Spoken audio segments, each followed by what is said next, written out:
అలా 8 గుంటల భూమి, 22 ఎకరాల 8 గుంటల భూమి. ఇది అక్కడ ఒక 10 మంది పేరిట ఉంది, ఒక 10 మంది పేరిట ఉంది.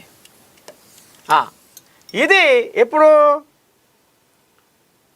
గత కొన్ని సంవత్సరాల నుంచి 2001 వరకు ఓ 10 మంది పేర ఉంది.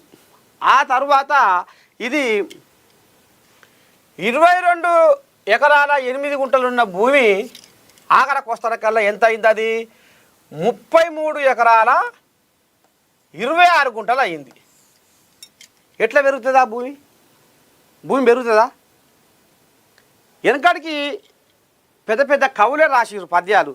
భూమి నాది అనినా భూమి పక్కున నవ్వు,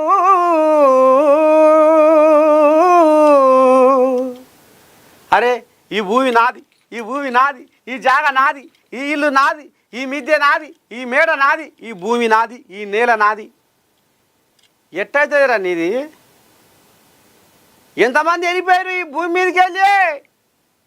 ఎంతమంది మారిరు ఈ భూమి మీదకి వెళ్ళి?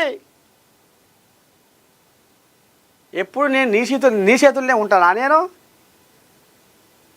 ఎంతమంది?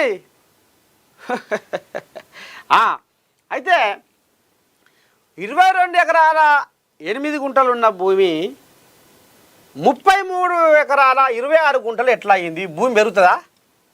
మరి పెంచుతాడో ఏమో మల్లారెడ్డి మంత్రాలు చేసి. ఇక ఈ కథ ఇంట్లో ఇప్పుడు మల్లారెడ్డి 16 ఎకరాల పైసిల్కు భూమి శ్రీనివాసరెడ్డి పేరిట పొతం పట్టించిండు. ఇక పొతం పట్టించినాక తర్వాత ఇక అది ఇంతింత దాన్ని మళ్ళీ ఏం చేసిండు? మల్లారెడ్డి ఎడ్యుకేషనల్ సొసైటీకి గిఫ్ట్ ఆయనకు, ఈయన ఈ మల్లారెడ్డి ఎడ్యుకేషన్ సొసైటీ ట్రస్ట్కు గిఫ్ట్ డీడ్ చేసినట్టుగా మళ్ళీ దాన్ని మార్చిరు. అంటే ఎంత రామశాఖని పనులు చేసిండో చూడు మల్లారెడ్డి, మాయల మల్లారెడ్డి. ఇది స్వయాన ఇప్పుడున్న ముఖ్యమంత్రి రేవంత్ రెడ్డి కాగితాలతో సహా బయట పెట్టిండు. మీరు కొట్టూరు ఇప్పుడు వస్తుంది. ఇగో గిసోమజ్జి మల్లారెడ్డి, ఈ మల్లారెడ్డి ఎట్లా ఈ మల్లారెడ్డికి పానం నిబ్బరకిస్తుంది? ఇక పోతే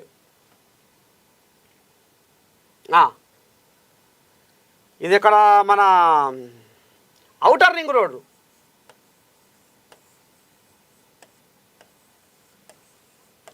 ఔటర్ రింగ్ రోడ్లో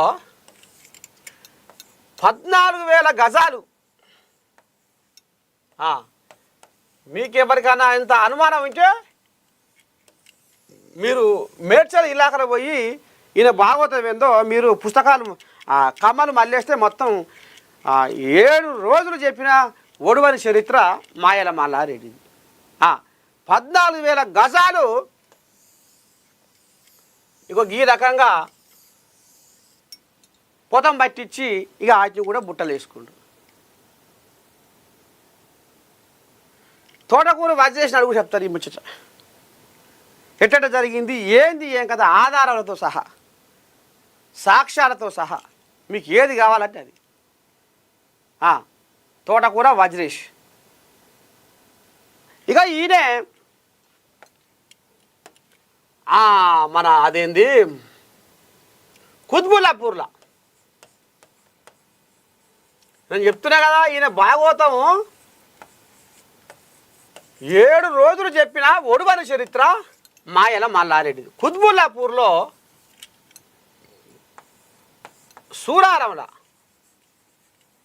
సూరారంలో పాపం లచ్చువమ్మ అనేట ఆమె, అయ్యో ఈమె గోస దేవునికి ఎరక. లచ్చువమ్మ అనేట ఆమె పాపం వీళ్ళు గొర్రెలు మేకలు కాసుకొని కన్న కష్టం చేసి వసవసాని రెక్కలు ముక్కలు చేసుకొని బతికేటోళ్ళు. ఈమె పాపం పుష్టమెట్టలు అమ్మి, పెయి మీద ఉన్న బంగారం అమ్మి, గుండెకాయ మీద ఉన్న గుండ్లు అమ్మి బూంజాయ కొనుక్కుందట. ఇక నీ దండం పెడితే పాయగా ఈ మాయల మల్లారెడ్డి కబ్జాల మల్లారెడ్డి కన్ను పడి అగో దాన్ని కూడా వశం చేసుకుండాట, దొంగ పట్ట చేసుకుండాట. ఇగో ఈ మల్లారెడ్డి, మాయల మల్లారెడ్డి.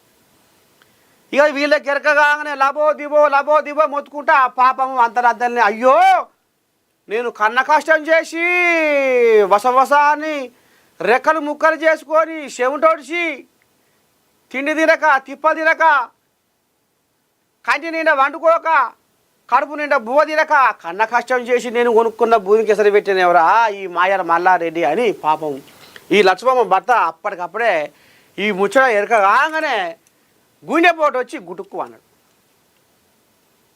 అగో గస